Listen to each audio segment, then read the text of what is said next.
বিপ্লবের মাধ্যমে আমরা এদের থেকে স্বৈরাচার দূর করেছি জনাব তারেক রহমানের নেতৃত্বে।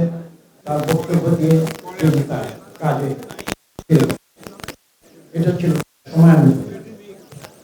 সর্বশেষ আমি যে বিষয়টি উল্লেখ করতে চাই সেটি হচ্ছে তার জীবনের একটি বিষয়, তা হচ্ছে আত্মবিশ্বাস। এবং তিনি তার জীবনের প্রতিটি ক্ষেত্রে সেই আত্মবিশ্বাসের পরিচয় রেখেছিলেন, যার ফলশ্রুতিতে আমরা দেখেছি যে তিনি সিদ্ধান্ত নিয়েছিলেন, বলেছিলেন উই রিভোল্ট। তার সেই আত্মবিশ্বাস অনেকে তাকে বলতে চেষ্টা করেছিল একটি শক্তিশালী সামরিক বাহিনী। তখন ৭১ সালে পাকিস্তান, তার বিরুদ্ধে আপনি কিভাবে বিদ্রোহ ঘোষণা করেন?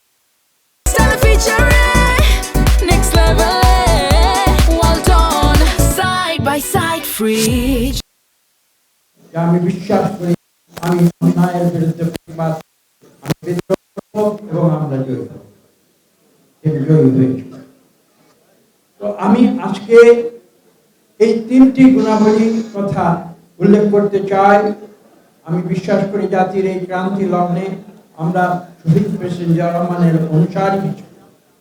আমরা যখন এই দেশকে পুনর্গঠনের দায়িত্বে এসেছি, আমি এখানে বিশেষ করে উল্লেখ করব, আপনাদের মনে আছে তার আকস্মিক তিরোধানের পরে দেশনেত্রী বেগম খালেদা জিয়া এসেছিলেন, গৃহবধূ থেকে রাজপথে নেমেছিলেন, অন্যায়ের বিরুদ্ধে প্রতিবাদ করেছিলেন, সামরিক শাসকের বিরুদ্ধে প্রতিবাদ করেছিলেন, রাজপথে সংগ্রাম করেছিলেন এবং দীর্ঘ ৮ বছর রাজপথে থেকে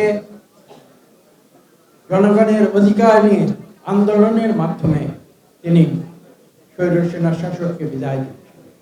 ঠিক তেমনি ভাবে তার পরবর্তীতে আপনারা দেখেছেন তার শহীদ প্রেসিডেন্ট জিয়া রহমানের উত্তরসূরি বেগম খালেদা জিয়ার উত্তরসূরি জনাব তারেক রহমান দীর্ঘ ১৭ বছর বিদেশি নির্বাসিত থেকে আমাদের সংগঠিত করেছেন এবং আমরা স্বৈরাচারী আওয়ামী লীগের বিরুদ্ধে সংগ্রাম করেছি। সেই সংগ্রামে তিনি দিক নির্দেশনা দিয়েছেন এবং সর্বশেষ ছাত্র জনতা বিপ্লবের মাধ্যমে আমরা এদের থেকে স্বৈরাচার দূর করেছি জনাব তারেক রহমানের নেতৃত্বে।